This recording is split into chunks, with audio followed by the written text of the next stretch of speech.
Social मीडियाच्या दुनियेत असं म्हणतात की तुमचा एक चुकीचा शब्द तुमचं वर्षानुवर्षाचं करिअर मातीत मिळवू शकतं. स्टँड अप कॉमेडियन समय रैनाच्या बाबतीत फेब्रुवारी 2025 मध्ये नेमकं हेच घडलं होतं. ज्याच्या शोवर लाखो लोक प्रेम करत होते, तोच वेळ त्याच्या आयुष्यातील सर्वात मोठा काळोख घेऊन आला.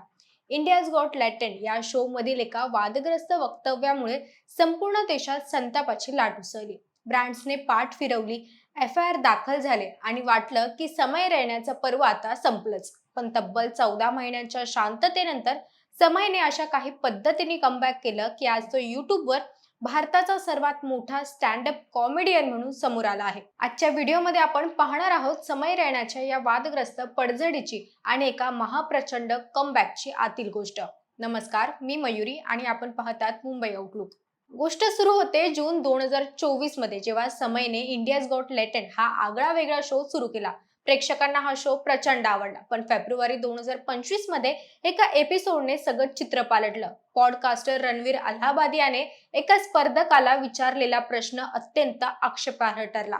या क्लिपमुळे सोशल मीडियावर आग लागली. ही आग इतकी मोठी होती की महाराष्ट्र सायबर सेल पासून राष्ट्रीय महिला आयोगांपर्यंत सर्वांनी याची दखल घेतली. समय रैना, रणबीर अलाहाबादिया, आशिष चंचलानी आणि अपूर्वा मुखिजा यांच्यावर गुन्हे देखील दाखल झाले होते. याचा परिणाम समयच्या व्यवसायावर देखील झाला. मिंत्रा आणि KFC सारख्या मोठ्या ब्रँड्सनी त्याचे करार रद्द केले. ज्याला कालपर्यंत लोक डोक्यावर घेत होते, त्याला आज अश्लील आणि असंवेदनशील ठरवण्यात आलं होतं. समयने कायदेशीर दबावामुळे आणि लोकांच्या संतापामुळे त्यांचे सर्व जुने एपिसोड्स युट्यूबवरून काढून टाकले आणि तो पूर्णपणे प्रसिद्धीपासून दूर गेला. अनेकदा सेलिब्रिटी अशा वादात सापडले की घाईघाईने माफी मागतात किंवा काही दिवस शांत राहून पुन्हा येतात. पण समयने बॅटल हरण्याऐवजी वॉर जिंकण्याचं ठरवलं. तो वर्षभर गायब राहिला. या काळात त्यांनी स्वतःला सावरलं आणि त्यासोबत जे काही घडलं होतं त्याला शब्दात गुंफण्याचं काम केलं. त्याने या संपूर्ण प्रकरणाची जबाबदारी झटकली नाही, तर ती स्वीकारली. जून 2024 मध्ये त्याने आपला नवीन स्पेशल स्टील अलिव्ह रिलीज केला. हा केवळ एक स्टँडअप शो नव्हता, तर तो एक भावनिक विरेचन होतं. त्याने 1 तास 21 मिनिटांच्या या शो मध्ये राजकारण्यांची टीका, कायदेशीर लढाई, तुरुंगाची भीती आणि मानसिक आघात याविषयी मार्मिक विनोद केले. समयचा हा कमबॅक एखाद्या वादळासारखा होता. स्टील अलाइव्ह हा व्हिडिओ रिलीज होताच काही दिवसातच 53 दशलक्ष व्ह्यूजचा टप्पा पार करून युट्यूबवरील सर्वात जास्त पाहिला गेलेला भारतीय स्टँडअप स्पेशल ठरला.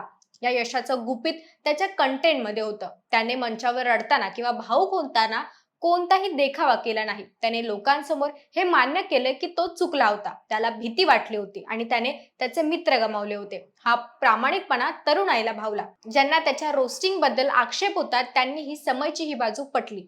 त्याने दाखवून दिलं की जर तुमची कथा प्रामाणिकपणे मांडली तर लोक तुम्हाला पुन्हा एकदा संधी देतात. आजही इंटरनेटवर असा एक वर्ग आहे ज्याला समय राहण्याचे विनोद असभ्य वाटतात. विनोदाच्या नावाखाली अश्लीलता पसरवली जाते असा आरोप त्याच्यावर आजही होतो.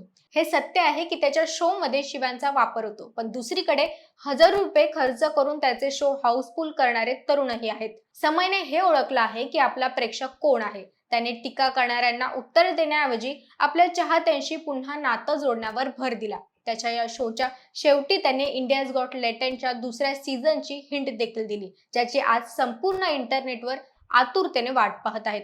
तुम्हाला समय रैण्याचा हा कमबॅक कसा वाटला हे कमेंटमध्ये नक्की कळवा.